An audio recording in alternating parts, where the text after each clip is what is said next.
भाद्रपद माह के शुक्ल पक्ष की अष्टमी तिथि को राधा रानी का जन्म उत्सव मनाया जाता है। इस बार 11 सितंबर को राधा अष्टमी है।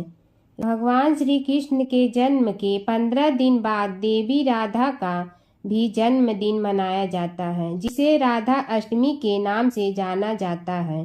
राधा रानी का जन्मदिन भाद्रपद माह के शुक्ल पक्ष की अष्टमी तिथि को मनाया जाता है। इस दिन देवी राधा के भक्त व्रत रखते हैं और घर और मंदिरों में श्री कृष्ण और राधा जी की पूजा अर्चना करते हैं। इस साल राधा अष्टमी 11 सितंबर को मनाई जाएगी। राधा जी के जन्म कथा श्री कृष्ण के साथ उनके प्रेम कहानी की तरह ही बड़ी रोचक है। आइए राधा अष्टमी से जुड़ी पौराणिक कथा के बारे में विस्तार से जानते हैं।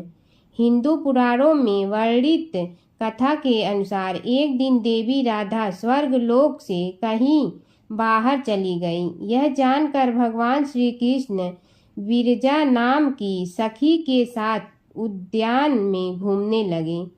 कुछ देर बाद जब देवी राधा स्वर्ग लोक वापस आई तो वह श्री कृष्ण को विरजा से साथ देखकर क्रोधित हो उठी और क्रोध में ही उन्होंने विरजा को अपमानित कर दिया। इसके बाद विरजा नदी के रूप में बहने लगी। देवी राधा का यह व्यवहार श्री कृष्ण के मित्र सुदामा को अनुचित लगा और वह देवी राधा को भला बुरा कहने लगा। देवी राधा को मिला श्राप। सुदामा की बातें सुनकर राधा को गुस्सा आ गया और उन्होंने सुदामा को दानव योनि में जन्म लेने का श्राप दे दिया। उसके बाद सुदामा ने भी देवी राधा को मनुष्य योनि में जन्म लेने का श्राप दे दिया। शिव पुराण की कथा के अनुसार देवी राधा के श्राप के कारण सुदामा ने शंखचूर्ण दानव के रूप में जन्म लिया, जिसका वध भगवान शिव के हाथों हुआ था। वही राधा रानी को सुदामा के श्राप के कारण पृथ्वी लोक पर मनुष्य के रूप में जन्म लेकर भगवान श्री कृष्ण का वियोग सहना पड़ा। जबकि कुछ पौराणिक कथाओं में बताया गया है कि द्वापर युग में जब श्री विष्णु ने भगवान श्री कृष्ण के रूप में अवतार लिया तो उनकी पत्नी यानी माता लक्ष्मी ही देवी राधा के रूप में पृथ्वी पर आई थी। राधा अष्टमी व्रत का महत्व। राधा अष्टमी व्रत का हिंदू धर्म में बहुत ही महत्व है। इस दिन भक्तजन देवी राधा के नाम का व्रत रखते हैं और धूमधाम से श्री कृष्ण और देवी राधा की पूजा अर्चना करते हैं। शास्त्रों की माने तो जो भी भक्त सच्ची श्रद्धा से इस दिन देवी राधा के लिए व्रत रखते हैं, उनके जीवन में आर्थिक समस्याएं कभी भी नहीं आती हैं। ऐसा माना जाता है कि इस दिन देवी राधा अपने भक्तों की सारी इच्छा भी पूर्ण करती हैं। धर्मशास्त्रों में बताया गया है कि अगर आपको श्री कृष्ण की कृपा प्राप्त करनी है तो देवी राधा के नाम का जप करना होगा। इसके बिना आप इस भवसागर को पार नहीं कर सकते हैं। प्राचीन काल की बात है, जब धरती पर राक्षसों का अत्याचार बढ़ गया था और धार्मिकता का पतन हो रहा था। इस समय भगवान श्री कृष्ण ने अवतार लिया था, लेकिन उनके साथ ही राधा रानी जी भी उपस्थिति भी आवश्यक थी, जो उनके प्रेम और भक्ति का आदर्श उदाहरण थी। राधा जी का जन्म यदुवंश में हुआ था।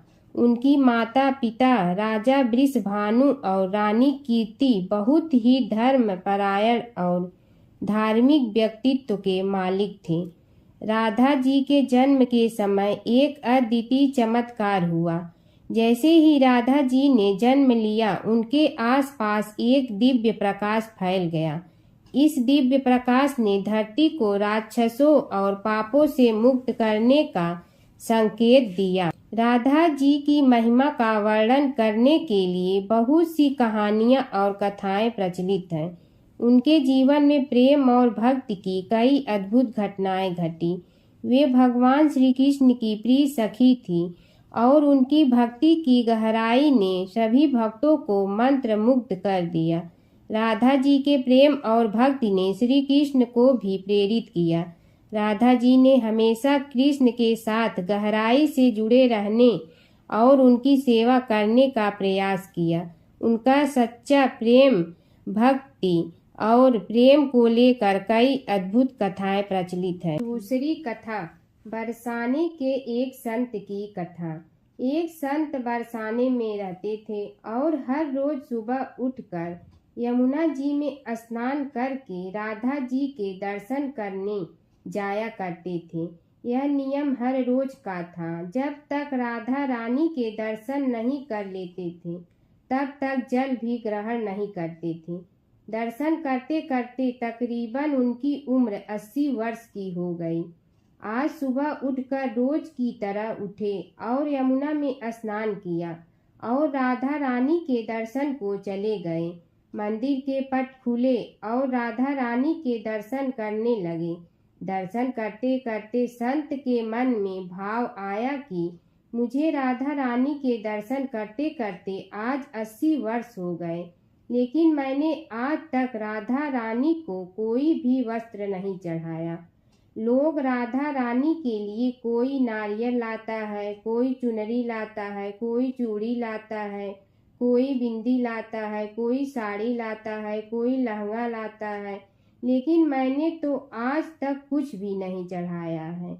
यह विचार संत जी के मन में आया कि जब सभी मेरे राधा रानी के लिए कुछ न कुछ लाते हैं तो मैं भी अपनी राधा रानी के लिए कुछ न कुछ लेकर जरूर आऊँगा। लेकिन क्या लाऊं जिससे मेरी राधा रानी खुश हो जाए। तो संत जी यह सोचकर अपनी कुटिया में आ गए। सारी रात सोचते सोचते सुबह हो गई। उठकर स्नान किया और आज अपनी कुटिया में ही राधा रानी के दर्शन पूजन किए। दर्शन के बाद मार्केट में जाकर सबसे सुंदर वाला लहंगा चुनरिया का कपड़ा लाए और अपनी कुटिया में आ करके अपने ही हाथों से लहंगा चुनरी को सिला और सुंदर से सुंदर उस लहंगा चुनरी को गोटा लगाए। जब पूरी तरह से लहंगा चुनरी को तैयार कर लिया तो मन में सोचा कि इस लहंगा चुनरी को अपने राधा रानी को पहनाऊंगा तो बहुत ही सुंदर मेरी राधा रानी लगेंगी। यह सोच करके आज संत जी उस लहंगा चुनरी को लेकर राधा रानी के मंदिर को चले। मंदिर की सीढ़ियां चढ़ने लगे और अपने मन में सोच रहे हैं, आज मेरे हाथों के बनाए हुए लहंगा चुनरी राधा रानी को पहनाऊंगा तो मेरी लाडली खूब सुंदर लगेगी। यह सोच कर जा रहे थे, इतने में एक बरसाना की लड़की लाली आई और बाबा से कहती है, बाबा आज बहुत ही खुश हो, क्या बात है बाबा बताओ ना। तो बाबा ने कहा कि लाली आज मैं बहुत खुश हूँ। आज मैं अपने हाथों से राधा रानी के लिए लहंगा चुनरी बनाया हूँ। इस लहंगा चुनरी को राधा रानी जी को पहनाऊंगा और मेरी राधा रानी बहुत सुंदर दिखेंगी। उस लाली ने कहा, बाबा मुझे भी दिखाओ ना, आपने लहंगा चुनरी कैसी बनाई है। लहंगा चुनरिया को देखकर वो लड़की बोली, अरे बाबा राधा रानी के पास तो बहुत सारी पोशाक है, ये तो मुझे दे दो ना। तो महात्मा बोले कि बेटी तुमको मैं दूसरी बाजार से दिलवा दूंगा, ये तो मैं अपने हाथ से बनाकर राधा रानी के लिए ले जा रहा हूँ, तुमको और कोई दूसरा दिलवा दूंगा। लेकिन उस छोटी सी बालिका ने उस महात्मा का दुपट्टा पकड़ लिया। बाबा ये मुझे दे दो। पर संत भी जिद करने लगे कि दूसरी दिलवा दूंगा। लेकिन वो बच्ची भी इतनी तेज थी कि संत के हाथ से लहंगा छोड़कर चुनरी को छीन कर भाग गई। अब तो बाबा को बहुत ही दुख लगा कि मैंने आज तक राधा रानी को कुछ नहीं चढ़ाया, लेकिन जब लेकर आया तो लाली लेकर भाग गई। मेरा तो जीवन ही खराब है, अब क्या करूँगा। यह सोचकर संत उसी सीढ़ियों में बैठकर रोने लगे। इतने में कुछ संत वहां आए और पूछा, क्या बात है बाबा, आप क्यों रो रही हैं? तो बाबा ने उन संतों को पूरी बात बताई। संतों ने बाबा को समझाया और कहा कि आप दुखी मत हो, कल दूसरी लहंगा चुनरी बना के राधा रानी को पहना देना। चलो राधा रानी के दर्शन कर लेते हैं। इस प्रकार संतों ने बाबा को समझाया और राधा रानी के दर्शन को लेकर चले गए। रोना तो बंद हुआ, लेकिन मन खराब था, क्योंकि कामना पूरी नहीं हुई। ना तो अनमने मन से राधा रानी का दर्शन करने संत जा रहे थे और मन में ये सोच रहे थे कि मुझे लगता है कि किशोरी जी की इच्छा नहीं थी। शायद राधा रानी मेरे हाथों से बने पोशाक पहनना ही नहीं चाहती थी। ऐसा सोचकर बड़े दुखी होकर जा रहे थे। मंदिर आकर राधा रानी के पट खुलने पर इंतजार करने लगे। थोड़ी ही देर बाद मंदिर के पट खुले तो संतों ने कहा, बाबा देखो तो, आज हमारी राधा रानी बहुत ही सुंदर लग रही हैं। संतों की बात सुन करके जैसे ही बाबा ने अपना सिर उठाकर के देखा तो जो लहंगा चुनरिया बाबा ने अपने हाथों से बनाकर लाए थे वही आज राधा रानी ने पहना था। बाबा बहुत ही खुश हो गए और राधा रानी से कहा, हे राधा रानी, आपको इतना भी सब्र नहीं रहा? आप मेरे हाथों से मंदिर की सीढ़ियों से ही लेकर भाग गई, ऐसा क्यों? सर्वेश्वरी श्री राधा रानी ने कहा कि बाबा, आपके भाव को देखकर मुझसे रहा नहीं गया और ये केवल पोशाक नहीं है, इसमें आपका प्रेम है। इसलिए तो मैं खुद ही आ करके आपसे लहंगा चुनरिया छीन कर भाग गई थी। इतना सुन करके बाबा भाव विभोर हो गए और बाबा ने उसी समय किशोरी जी का धन्यवाद किया। जय श्री राधे राधे।